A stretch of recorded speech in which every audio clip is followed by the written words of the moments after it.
So Mitul, আপনি কি nervous? হ্যাঁ, আমি অনেক নার্ভাস, মানে বিশাল নার্ভাস, মানে কি বলবো। By the way, this is a beautiful place. So প্রিয় দর্শক, আমরা আজকে আপনাদেরকে একটা ছোট গল্প বলতে আসছি, এবং এই গল্পটার একটা প্রিপারেশন আছে আমাদের অনেক লম্বা সময় ধরে। বাট মিতুল আমার সামনে বসে আছে। মিতুলকে আপনারা চিনবেন। মিতুলের সাথে একটা ভিডিও, বাংলাদেশের সুপার মোস্ট ভাইরাল ভিডিও, সেটা ছিল মিনক্সিডিল নিয়ে। ও মাই গড।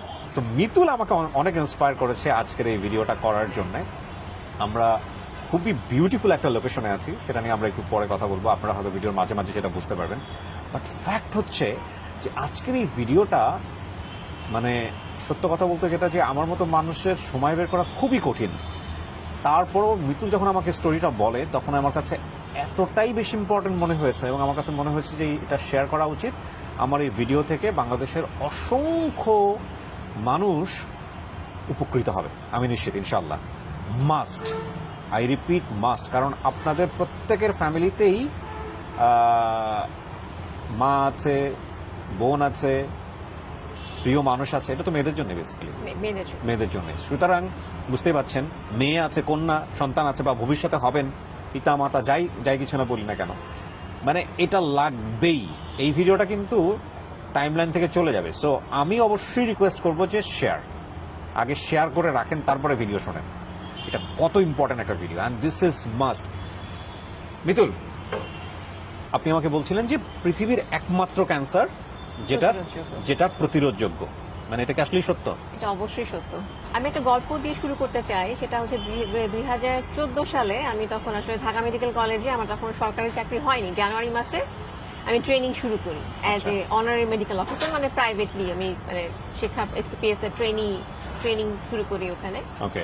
তো একদিন রাতের বেলা, এরকম জানুয়ারি মাস, শীতের রাত, আমার নাইট ডিউটি। আমাদের একটা পেশেন্ট, তার সার্ভাইকাল ক্যান্সার, এবং সে প্রেগনেন্ট।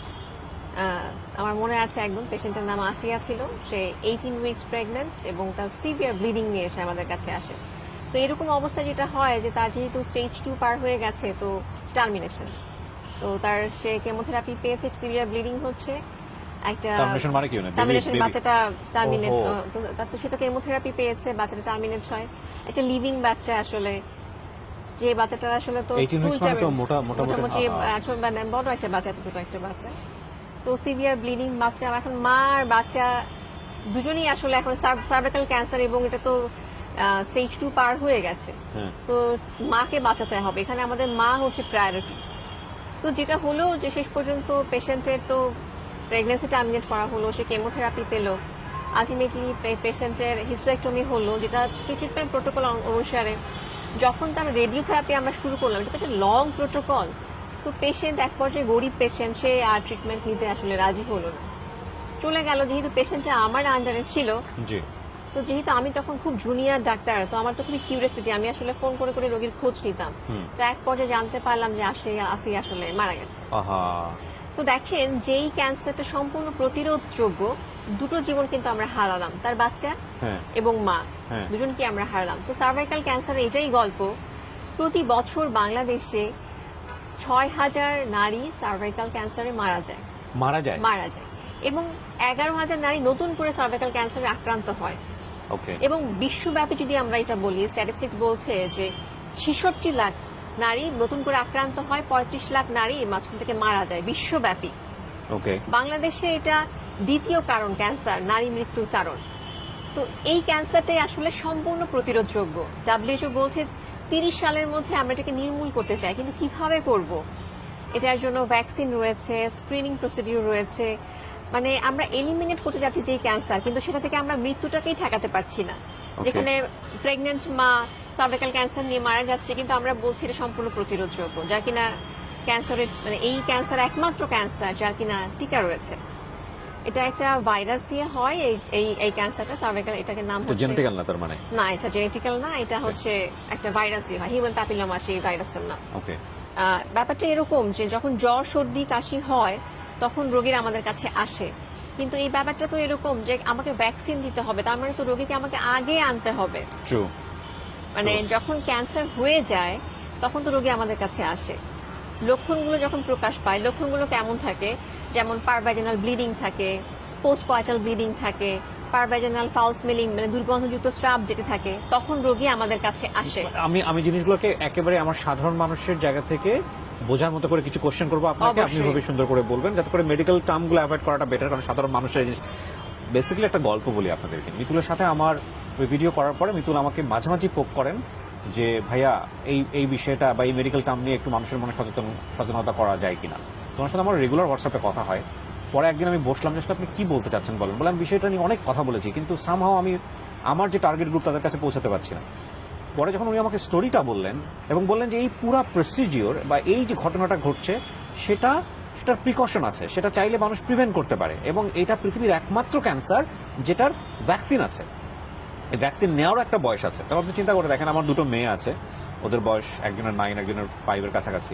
তো আমার কাছে এটা খুব মানে it just knock me like পৃথিবীর প্রত্যেকটা কন্যা সন্তানের বাবাই তো চাইবে যে তার সন্তান এই জায়গাটা থেকে নিরাপদ থাকুক।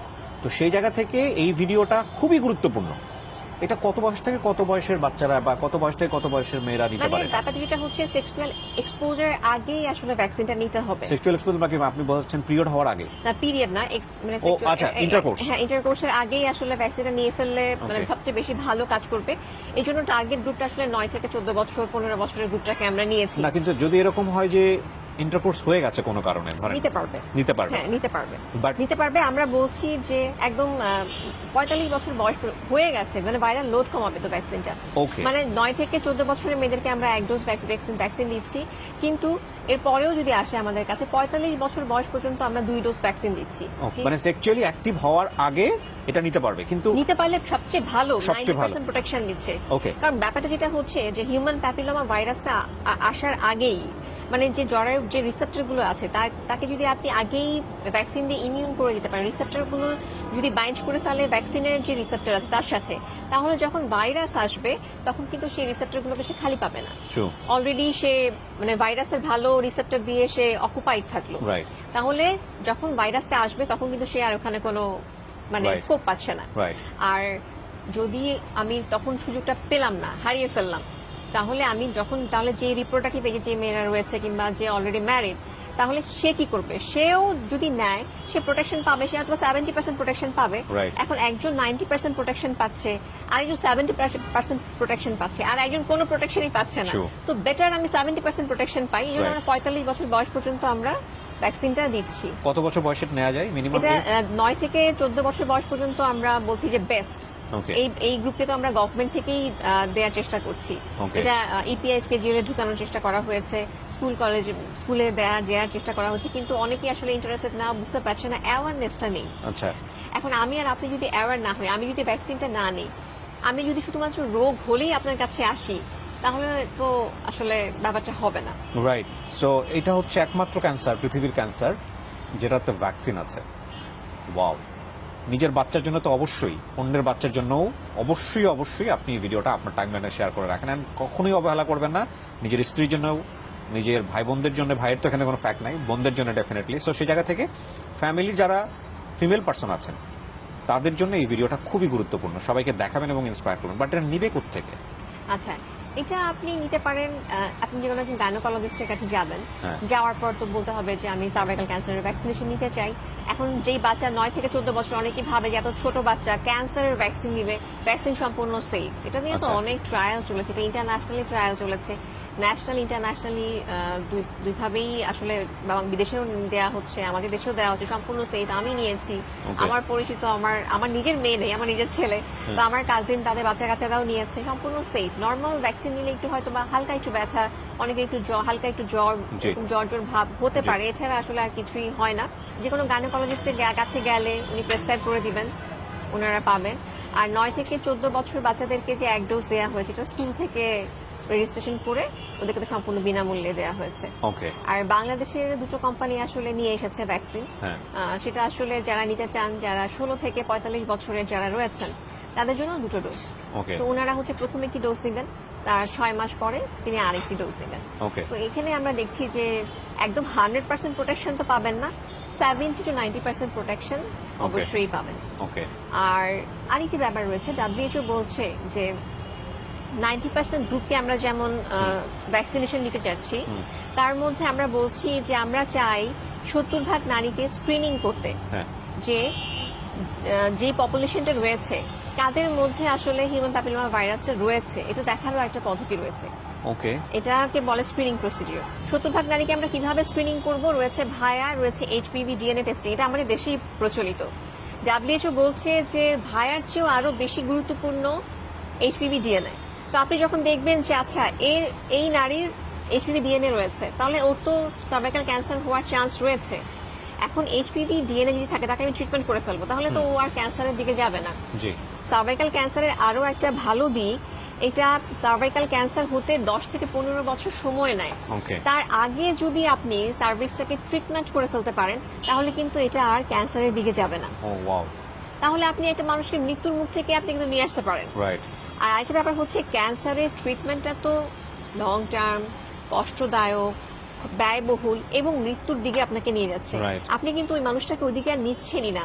10 বছর আগেই যখন আপনি দেখছেন যে হিউম্যান প্যাপিলোমা ভাইরাস রয়েছে, আপনি তাকে ট্রিটমেন্ট করলেন, আপনি তাকে ভ্যাকসিন, আপনি তাকে আর ওই পথটাতে ওই দিকটা আর তাকে দেখালেনই না, তার Right. জীবন থেকে ওই দিকটা আপনি ডিলিট করে দিলেন, রাইট স্ক্রিনিং এ নিয়ে আসলেন। তাহলে আমি সার্ভাইকাল ক্যান্সারকে পৃথিবীর বুক থেকে এলিমিনেট করতে পারবো, যেটা কিনা প্রতি বছর 35 লাখ নারীকে মৃত্যুর মুখে ঠেলে দিচ্ছে। ফ্যাক্ট হচ্ছে যে এটা তো কোনো ম্যাক্রো লেভেলের একটা থিঙ্কিং, লাইক আপনি পুরো পৃথিবীর ম্যাক্রো লেভেলের থিঙ্কিংটা আমাদের ব্যক্তিগত জীবনকে খুব একটা ইম্প্যাক্ট ক্রিয়েট করে না। মানুষের কি হলো না হলো এগুলো নিয়ে আমরা চিন্তা করতে চাই না, বাদ দেন। আপনি আপনার পরিবারের কথা চিন্তা করেন। ধরেন আপনার পরিবারে 2 অধিক বা 1 অধিক নারী সদস্য আছে।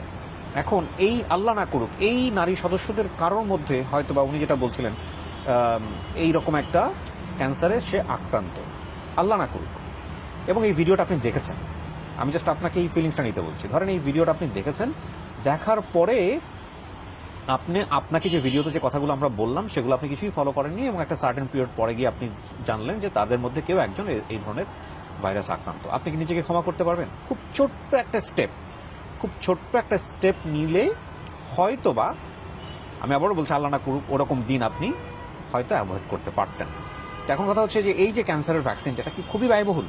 আমার জানা মতে না। এটা কি খুব ব্যয়বহুল? ব্যয়বহুল মানে হচ্ছে 2,500 টাকা ভ্যাকসিনের দাম। ভ্যাকসিনের দাম 2,500 টাকা। 2,500 টাকা আজকালকার যুগে কোনো টাকাই না। এখন হচ্ছে যে আমি যেটা বলবো যে এমনও হতে পারে 9 থেকে 14 বছরের বাচ্চাদের একটা ডোজ লাগে। একটা বাচ্চাকে কিন্তু আপনি একটা ড্রেস কিনে দেন, আপনি একটা ডোজ মাত্র, মানে সারা জীবনে তার একটা ডোজ লাগছে। রাইট। এবং 16 থেকে 45 বছরের একটা নারীর জন্য 2টা ডোজ লাগছে। তো আপনি কিন্তু তাকে একটা গিফট হিসেবেও একটা মানে সার্ভাইকাল ক্যান্সারের একটা ভ্যাকসিন দিতে পারেন। True. এবং আমরা কত টাকা কত দিক থেকে খরচ করি, একটা এইচপিভি ডিএনএ টেস্ট করে দেখে নিতে পারি যে তার সার্ভাইকাল ক্যান্সারের জীবাণুটা আছে কিনা, সে ট্রিটমেন্ট নিতে পারে। রাইট। মানে আমার তো মনে হয় আমি আমার বাচ্চাকে তার বার্থডেতে একটা গিফটও দিতে পারি ভ্যাকসিনটা। হ্যাঁ, অফকোর্স। সো এই ভুলটা কেউ আমরা করব না, এবং আমরা চাইবো যে আমাদের সন্তানরা নিরাপদ থাকুক। সন্তান এবং পরিবারের মহিলা সদস্য যারা আছেন তারা যেন নিরাপদে থাকেন। সো মাস্ট, এটা অবশ্যই। প্রিয় দর্শক এবং শ্রোতা, আমরা ভিডিওটা এখানে শেষ করবো, এবং আবারও আমি আর্জি করছি, প্লিজ ভিডিওটা শেয়ার করেন। এমন হতে পারে যে আপনি ভিডিওটা দেখে ইন্সপায়ার হলেন, 7 দিন পরে আপনার আর মাথার মধ্যে এটা নাই। সো ভিডিওটা আপনার টাইম লাইনে রাখেন, 7 দিন পরে আবার দেখবেন, 10 দিন পরে আবার দেখবেন, কাউকে না কাউকে আপনি দেখাবেন। এবং এমন হতে পারে আপনার টাইম লাইনে রাখার কারণে এটা একটা কাইন্ড অফ সাদাকা, আপনার এই ভিডিওটা দেখার কারণে আরও 10 জন মানুষ উপকৃত হলো। সো কিছু কিছু ভিডিও আসলে শেয়ার করার জন্য আমি খুব জোর দিই, এটা আমি খুবই জোর দিব, নাম্বার 1। আর নাম্বার 2 যেটা বলতে চাই, আল্লাহর ওয়াস্তে এই যে মিনক্সিলের ভিডিওটা করছিলাম আমি, সেই ভিডিওটা কাইটা যারা ব্যবসা করছেন চাইনিজ কোম্পানির বিভিন্ন ওষুধ নিয়ে এসে, তাদের জন্য বলতেছি ভাই এটা কিন্তু খুব ইম্পর্টেন্ট একটা জিনিস। হ্যাঁ, এটা মেডিকেলের, আমি কোথাও বলি না এই ভিডিওর মধ্যে কোন মেডিসিন আপনারা ইউজ করবেন, মানে কোন ভ্যাকসিনটা আপনারা নেবেন, কোথাও বলি নাই, আই রিপিট।